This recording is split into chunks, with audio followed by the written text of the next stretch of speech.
오늘은 우리 영산불교 현지궁 현지사의 진실이라는 제목으로 말씀을 드리겠습니다. 왜 영산불교가 21세기 대한 사상인가? 지금까지 영산불교 현지궁 현지사에 대한 진실은 스님이 말씀을 하지 않았습니다. 말을 많이 아꼈습니다. 다만 붓다 회상입니다라고만 말을 했고, 그 당시 우리 부처님의 거룩하시고 희유하시고 우리 삼계의 지존이시고 우주의 주이신 우리 부처님 10대 제자의 두 분이 와서 확실히 불과를 증했다는 것만 말씀을 해드리겠습니다. 내 책 21세기 붓다의 메시지에도 그 정도로 소개를 해놨습니다. 이제 영산불교 현지궁 현지사에 대한 진실을 말씀드릴 때가 아닌가 싶습니다. 그러나 감출 것은 아직도 많기 때문에 여러분들에게 할 말을 해드리고 싶다, 그렇게 생각을 해서 오늘 이 제목으로 말씀을 드립니다. 우리 부처님께서는 우리들 말로 대단히 입이 무겁습니다. 입이 대단히 무겁습니다. 입이 가벼운 사람은 덕이 없지요. 성자일수록 입이 무겁습니다. 그동안 겪어보니까 정말 우리 부처님은 천근같이 무겁습니다. 그 당시도 역시 그랬습니다. 그래서 당신이 35살 혹은 30살 되던 해라고도 한되던 해 다시 불과를 이루셨잖아요. 맨 처음은 어떻게 되었죠? 여러분 아시죠? 무수겁 전에 무량겁 전에 나유타하고도 아승기겁 전에 법화경 열애수량품을 보면 엄청난 비유가 있잖아요. 그와 같이 오래전에 맨 처음 불과를 이루신 분이 우리 부처님이십니다. 그러한 지존께서 이 사바세계에 가끔 오셔서 불과를 이루시고 가셨습니다. 여러분들이 스님 말씀을 이해하는지 모르겠네요. 이 지구의 역사는 45억 년밖에 안 되는데, 혹은 사람이 생긴 지는 300만 년 정도라고 하는데, 또 우리가 그 역사를 들여다볼 수 있는 때는 역사가 시작한 때는 만년 혹은 5천년밖에 안 되는데 무슨 무량겁 전에 불과를 이루었느냐라고 의심할 거예요. 그러나 스님이 언젠가 성주개공을 한다고 말씀을 했지요. 그랬었지요. 무한히 무수히 성주개공을 반복합니다. 그러면 조금 이해를 할 것입니다. 이 부분에 대해서도 스님이 언젠가 자상하게 말씀을 해드리겠습니다. 부처님께서 불과를 이루시고 49년 동안 혹은 45년 동안 중생을 위해서 많은 법문을 하고 많은 중생을 교화하시다가 다시 반열반에 드셨습니다. 여러분, 여기까지 아시죠? 부처님은 45년 동안에 그 당시는 인류 문명의 개화기라고 할까? 우리의 하루 같으면 새벽 정도 되잖아요. 그래서 불법 외 정법 종자만 심었습니다. 이제 스님이 말을 조금 이렇게 비유를 하니까 잘 들으세요. 그러시다가 80세를 일기로 반열반에 드실 무렵 마지막으로 열반경을 설하셨습니다. 그래서 사실은 이 열반경이 대단히 중요한 경전입니다. 우리 영산불교에서는 소위경전을 도저히 아한경은 무시할 수가 없습니다. 우리 사람으로서는 사람이 되어야 할 인성이 너무도 중요하기 때문에 사람이 되어야 할 그런 과제 당위성으로서 우리가 아한경을 어쩔 수 없습니다. 봐야 됩니다. 아한경은 소중합니다. 그 다음 부모님께 효를 해야 되기 때문에 우리 영산불교에서는 지장보살번원경, 지장번원경, 불설부모원중경을 소위경전으로 합니다. 그 다음 금강경은 정말로 불법의 정수가 담겨져 있고 우리 윤회중생은 이것을 꼭 보고 꼭 부처님의 말씀대로 수행을 해야 되기 때문에 금강경을 첫째 소위경전으로 한 거예요. 그 다음에 대단히 중요한 화엄경이나 법화경을 소위경전으로 하고 있습니다. 하고 있는데 진짜 소위경전은 열반경입니다. 우리 영산불교의 소위경전은 열반경입시다. 왜 그러느냐? 우리 부처님께서 마지막 자리에서 하루낮 하루밤 사이에 제자들을 향해서 간곡하게 유고를 남기신 것이기 때문에 이 열반경은 정말로 중요한 경전이에요. 그래서 열반경에다가 하고 싶은 말을 다 하신 거예요. 그러시고 열반에 드셨습니다. 지금까지 내가 말한 것은 비유하자면 반쪽짜리 글자인 반자입니다. 온전한 진리의 말씀이 아니고 방편으로 이 불쌍한 중생들을 사람답게 사람으로 교화를 하고 또 성분이 있는 종자에게는 윤회를 벗어나는 것이 지상 목표이기 때문에 윤회를 벗어난 세계 열반의 세계, 니르바나의 세계인 아라한과의 증득의 목표를 둔 거예요. 아함경은 그렇습니다. 그런데 이제 먼 훗날 내가 와서는 온전한 글자인 만자, 완전한 진리의 말씀 가르침을 할 것이다. 가르칠 것이다. 하는 말씀을 했습니다. 열반경 몇 페이지까지 스님이 말할 수 있습니다. 그런데 여러분도 알 것입니다. 정감록 비결, 격암유로, 주역, 그리고 동서양의 많은 수의 영통인들의 예언을 들어봤을 거예요. 그 중에 이런 말이 있습니다. 정도령이라는 말이 나올 거예요. 정도령, 말세의 성인이 성자가 나온다 그거예요. 그러면 새 세상이 된다 그럽니다. 심지어 저 어느 종교에서는 95,000년 천지개벽이 되어서 이제 지상극락이 이루어진다. 이상 세계가 이루어진다 하는 말들을 들었을 거예요. 들은 사람이 있죠. 그 부분에 대해서 우리 부처님께서 말씀하신 부분이 있습니다. 우리는 대단히 그 말에 대해서 호기심을 갖고 귀를 기울일 수 있습니다. 어떤 큰 성자가 나와서 정도령이라는 것은 성인을 말해요. 이제 큰 성인이 나오면 이 세상이 새로운 계백이 되어서 정말로 살기 좋은 시대가 세상이 될 것이다 하니까 지금 세상 사람들은 도대체 그 정도령이라는 분이 어떤 분인고, 어디서 나올 분인고, 언제 나올 분인가에 대해서 많은 궁금증을 가지고 있습니다. 부처님께서는 열반경에서 3000년 후에 성자가 나온다, 붓다가 출세한다 는 말씀을 하셨습니다. 이것은 천기누설이기 때문에 경전에다가도 비유와 상징을 써서 이야기를 했습니다. 성인 중에 성인, 성자 중에 성자인 붓다가 출세한다 그거예요. 그래서 이러한 것을 상징하는 글자로 말씀을 하십니다. 이자 3점, 이 점을 알지요. 점이 이렇게 세게 찍혀진 것, 이게 범어예요. 범어, 이 3점, 이것을 이자라고 해요. 이자 3점, 에 있다 이런 말씀을 해요. 이게 아주 뜻이 깊어서 이 글자를 여러 가지로 해석을 합니다. 이 의미를 알면 답이 풀린다. 의문이 풀린다 그거예요. 열반경은 부처님의 비밀이 감춰져 있는 부처님 최후의 법문입니다. 이자 3점, 이라는 것이 무슨 말인가? 이것에 대해서 대반열반경 열반경학자 어느 큰 스님과 해설을 해놨습니다. 보니까 해석을 잘했어요. 상당히 그럴듯하게 했어요. 그게 맞아요. 어떻게 해석해놨느냐? 한 글자에 점이 셀이 있지 않습니까? 한 몸에 삼신이 들어있어서 삼신일체가 되는 뜻이다. 이렇게 해석해놨습니다. 이분의 해석이 많은 열반경 학자 중에서 제일 낫습니다. 이 말이 무슨 말이냐? 여러분, 불과 를 칭하면 몸이 어쩐다고 했죠? 셋이 구족한다고 했죠? 법신보신 화신 외 삼신 이 구족한다고 했습니다. 그 점 셋이 바로 법보와 삼신을 한 몸에 구족한 분이다. 그러한 붓다의 출현을 이야기한 것입니다. 그게 맞습니다. 그러니까 부처님 이후로 삼신을 구족한 가춘 그러한 성인이 나왔으니까 여러분 어떻게 들었습니까? 수거리, 사립을 존자가 왔다 갔지요. 그냥 가셨지. 그분들이 나와서 교화를 한 적은 없습니다. 정일아 함경, 아함경에는 또 이런 말이 있습니다. 그 석점 이법보와 삼신이 맞아요. 그런데 이 경에서는 세 분이라고 그래. 불과를 잃은 분이 세 분이다. 그런데 두 분 다음에 미륵불이라고 그래요. 두 분 다음에 미륵불이다. 두 스승을 거쳐서 세 번째로 불과를 이루실 분이 미륵이라고 아함경에 예언을 해놨습니다. 그런데 그 두 스승 중에는 한 분이 여자다. 이렇게 되어 있습니다. 그리고 열반경 신수열반경 두 권 376페이지에는 감노의 정도 의라는 말이 나와요. 열반경에 가끔 나옵니다. 감노의 정도 외에 감노라는 것은 단 이슬이라는 말이에요. 정도는 광명, 빛으로 봅니다. 광명, 감노의 광명 외에 감노가 나와야 중생들의 업장을 멸하는 양역이 된다. 이 말이 나옵니다. 이건 뭐냐? 이건 뒤에 화엄경에 받아 해인이라는 말이 나오는데 이것이 무슨 말이냐? 부처님의 몸뚱이는 무량억정광으로 이루어져 있다고 했지요. 무량억정광은 모든 빛의 빛이어요. 이건 아주 불가사의한 빛입니다. 자성광하고는 천지차이이고 극락정토의 빛과도 천지차이입니다. 이 무량억정광이라는 것은 부처님 빛이라는 것은 희유한 빛이어요. 그것을 지금 여러분한테 우리 법회 때부터 부처님께서 방광을 해가지고 여러분들이 다겁생내로 내려오면서 지은 업장을 벗겨주는 거예요.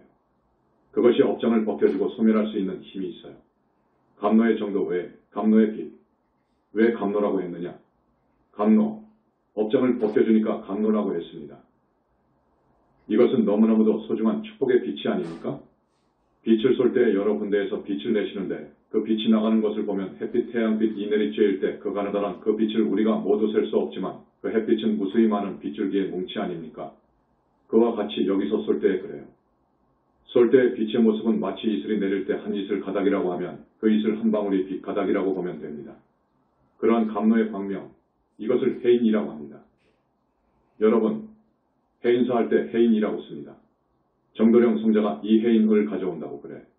그래서 세상을 다스리면 세상이 다 평안하고 안 될 일이 없다고 해. 해인, 바로 무량억정광이 그러합니다. 이 무량억정광 부처님의 비대의 기능은 업장을 씻어주는 것이 문제가 아니라 여러 가지 많은 일을 합니다. 한 가지 예로 전번에 어느 청년을 천도했더니 그 청년이 전생에 어떤 사람을 갖다가 오장 등 모든 장기를 전부 꺼내어서 죽인 그런 과보가 있어요. 전생에 지중한 업이 있어요.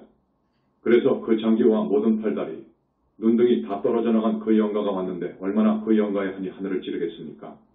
그 청년의 과거 지중한 업이어요. 또 한 가지 더 이야기하지요. 어느 고을에서 있었던 일입니다. 어느 대감 부인이 자기 대감이 얼굴이 예쁜 작은 부인을 보고 거기에 통 빠지니까 보기 싫어서 작은 부인의 코를 잘라버린 거예요. 코를 베어버렸어요. 그런 일이 종종 있어요. 그러니까 코가 날아간 그 작은 부인은 어떻게 되겠습니까? 자살해 죽어버린 거예요. 그런 후로 그 대감 집은 줄초상이 난 거예요. 재산도 다 날아가 버리고 사람도 줄초상이 되는 거예요. 왜 그렇게 되죠? 그 원기가 가만히 놔두지 않아요. 이럴 때 어떻게 되느냐? 그 코 없는 영가는, 또 장기가 없는 그 영가는 어떻게 되느냐? 세세생생 사람이 되더라도, 짐승이 되더라도 장기가 없어요. 여러분, 그걸 알아야 돼. 그러니까 명이 없어요.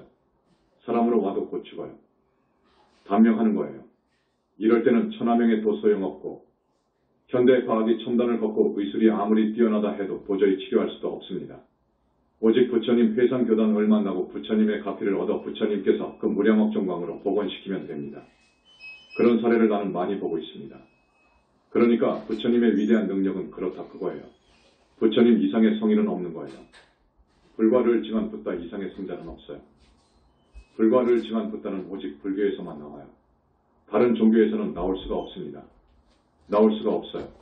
다른 종교의 경우 그 종교에서의 최고 수장도 붓다는 아니어요. 붓다는 법신 보신 화신의 삼신을 갖추어야 돼요. 여러분 그것은 알겠죠? 그걸 알아야 돼요. 그러니까 스님이 답은 하지 않습니다. 정도령이 큰 성자가 부처님 가신 지 3000년쯤 되면 이 세상에 나온다 그거예요. 어디서 오느냐? 대한민국 땅에서 나온다 그거예요. 그러면 대한민국 땅에서 나온다. 그건 우리 경전에도 있어요. 경전에도 있어요. 두 가지가 있어요. 주역에서도 그걸 말해놨어요. 감방에 위치한 한반도에서 출현한다고 되어 있어요. 주역에도 감방이라고 되어 있어요. 감방이라는 위치가 한국이에요. 그리고 아함경에 있어요. 아함경에 이렇게 기록되어 있어요. 신라 당시 탈해왕이라는 분이 있었는데 아들이 없었어요. 그래서 어떻게 하면 아들을 낳을까 하고 걱정을 하고 있었습니다. 탈해왕이 민정을 살피기 위하여 신하들과 마을을 지나가고 있을 때였습니다.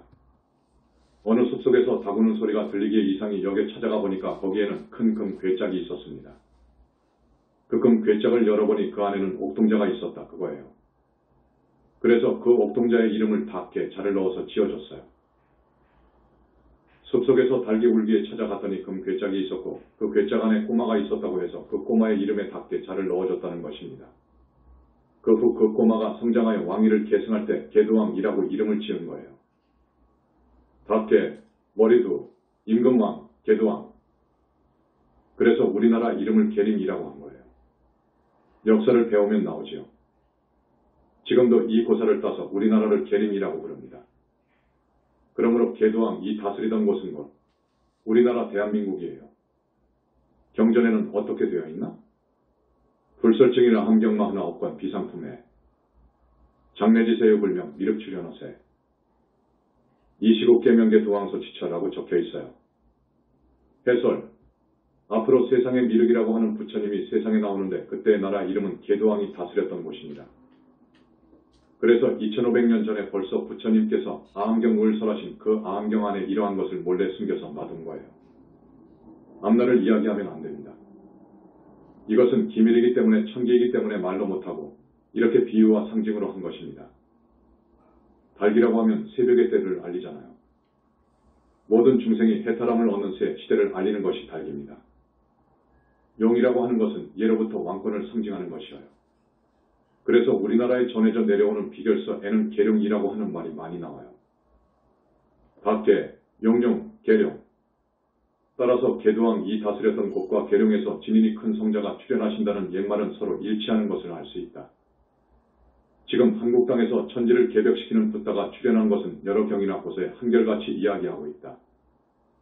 고서라는 것은 여러분이 아시는 500여 년 전에 왔다 간 프랑스의 대 예언자 노스트라다무스 나스트르담의 1503년, 1566년 프랑스의 의사 철학자 점성가 노스트라다무스를 아십니까?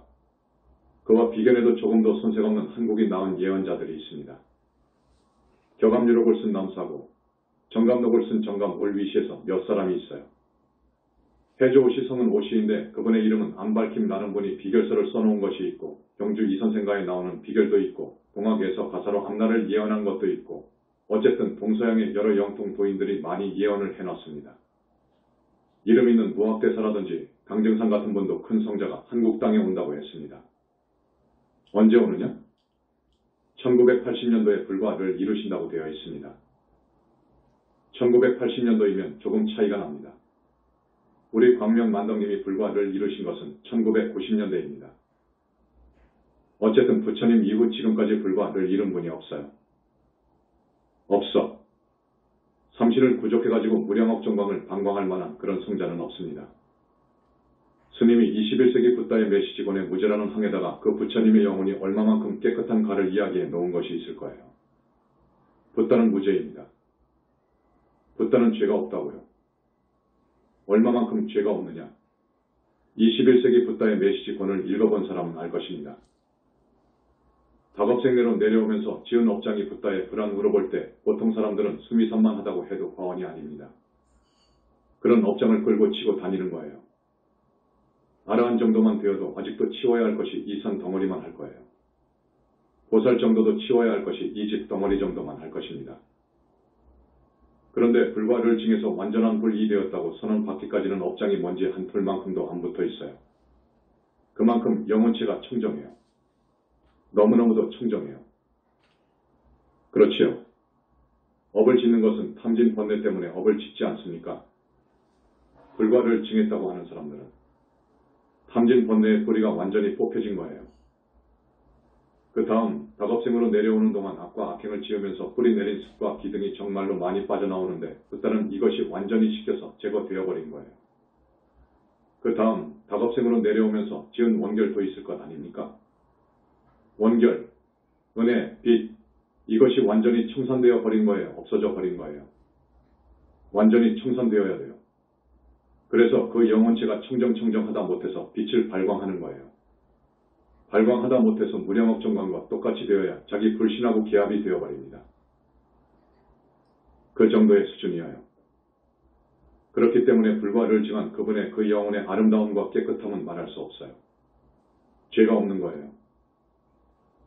죄를 물을 것이 없어요. 그래서 열시왕, 지장보살님이 무죄를 선언해요. 부처님이 인가를 해줘요. 그런 과정이 있어요. 이번에 우리 광명만덕님은 다급생으로 내려오면서 지은 원결까지도 전부 청산되었습니다.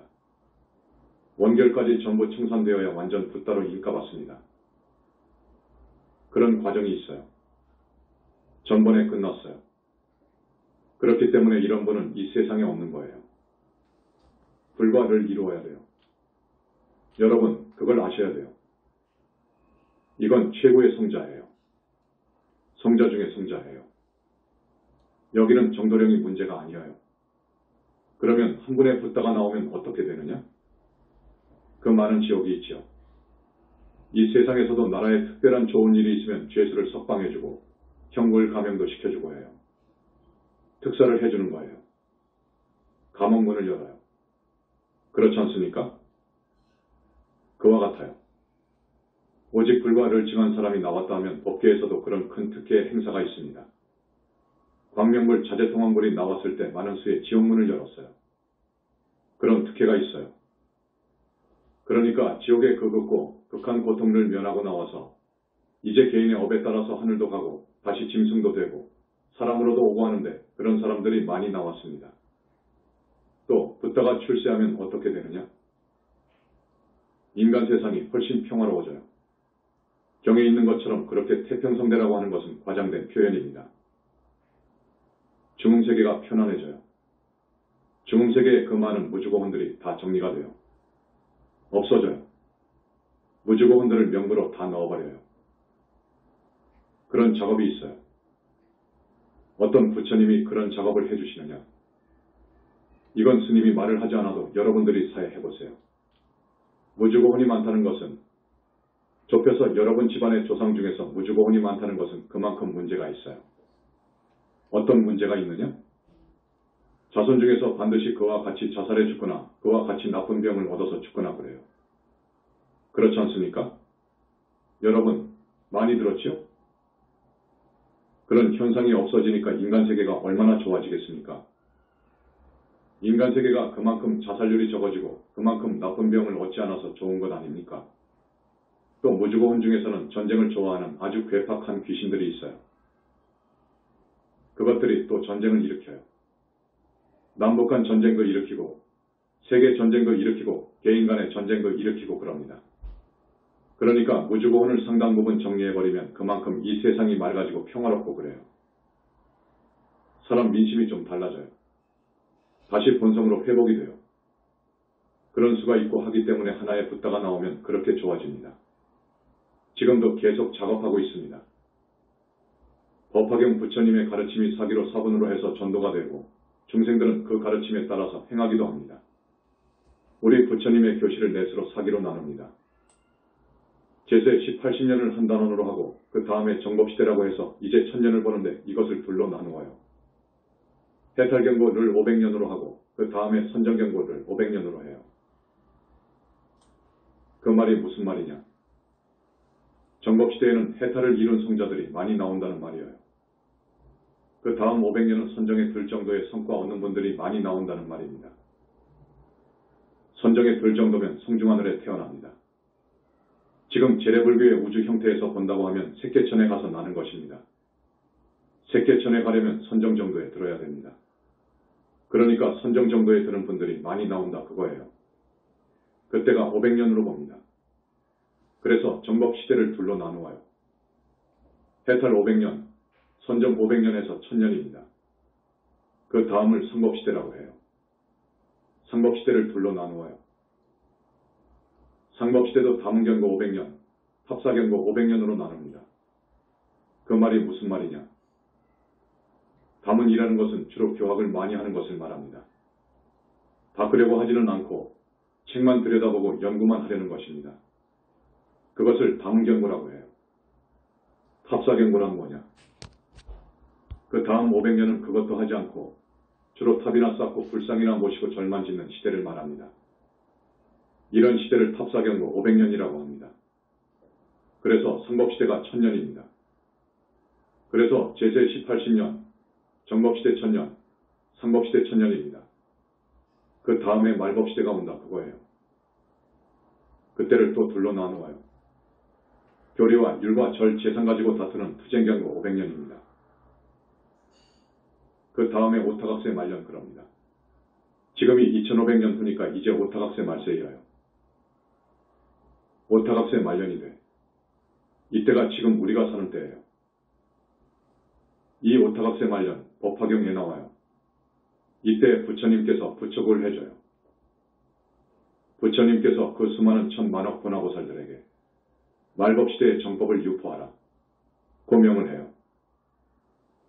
그런데 법화경에서는 법화경을 유포하라. 고 되어 있지요. 그런데 정법을 유포하라. 고 하십니다. 여러분, 우리 영산불교 현지국 현지사에는 보나보살님들이 어쩝니까? 다보불탑의 보나보살의 상수가 영도자가 4분 있지요. 누구죠? 첫째는 상행, 둘째는 무변행, 셋째는 정행, 넷째는 알리팽입니다. 그 중에 상행, 정행이 누구의 좌우거처입니까? 자제통황불의 좌우거처이지요. 더 이상의 해석은 해주지 않겠습니다. 그래서 부처님 이전에 많은 과거생의 성군 종자들이 부처님 제세시에 많이 오고 그 다음 정법시대 때 많이 오고 그 다음 상법시대 때 옵니다. 그런데 부처님 제세시에 정말로 성군 종자들이 온다고 합니다. 그래서 1250명이라고 하면 우주법계에 가장 성분이 있는 종자들이에요. 그 1250명이요. 그러니까 1250명의 비구 안에 들었다고 하면 정말로 긍지를 가져야 돼요. 이분들이 지금 많이 와 있어요. 여러분들 중에서도 밝혀지지 않았는데 지금 몇 사람씩만 밝혀져요. 왜 그러느냐 하면 부처님께서 누구를 쳐엎으시지 않습니까? 여쭈어보면 아직은 밝힐 때가 아니다. 고 하셔요. 또 어떤 사람한테는 여쭈어보지도 않았는데 저 애는 영산당시 몇 번째, 이름은 누구이니라. 이렇게까지 말씀하십니다. 그렇게까지 알아버리신다고요. 앞에서 영산당시 몇 번째라고 하신 분, 그 당시에 이름이 있는데 이름은 말해주지 않았네. 그리고 제세시, 정법시, 상법시대 때 나온 분들이 윤회에서 완전히 벗어나지 못했다고 치면 또 나와요. 또 몸을 받아와야지. 어떻게 오느냐? 부처님 회상을 만나려고 해요. 그래서 여러분들에게 발언을 하라는 거예요. 다음 세상에 우리 미륵 부처님이 오시니까요. 그것도 말을 못 해줍니다. 스님이 언제 한 번 말을 했는데 그 이상 2번을 해서는 안 됩니다. 지금은 우리 회상에 보신 분로 와 있어요. 그분이 사람 몸을 받아오십니다. 사람 몸을 받아올 때 여러분들이 그 회상을 만나야 돼요. 아셨죠? 그래야 성과를 얻습니다. 그래서 그 교단을 위해 심신을 다해서 반야를 받고 성근공덕을 지어야 극락을 가요. 그렇지 않으면 절대 못 가요. 지혜만 닦는다고 해서 가는 것이 아니에요. 반드시 성근공덕을 지어야 돼요. 성근공덕을. 그러면 지금 1990년대에 출세한 붓다들은 무슨 말씀을 하느냐? 스님은 지금까지의 불교를 한탄합니다. 왜냐? 부처님에 대한 믿음, 부처님에 대한 이해가 없어요. 지금까지 2500년 동안 그랬어요. 부처님이 어떤 분인지, 부처님이 열반에 드시면 어디로 가는지, 그러니까 어디에 계시는지, 살았는지 죽었는지, 살았으면 어디에 어떻게 계시는지, 어떠한 능력을 가지고 계시는지, 어떤 모습으로 계시는지 이것을 전혀 모르지 않습니까? 심지어 부처님이 없다고 하니까요. 이런 세상이 되어버렸어요. 그래서 이걸 한탄해요.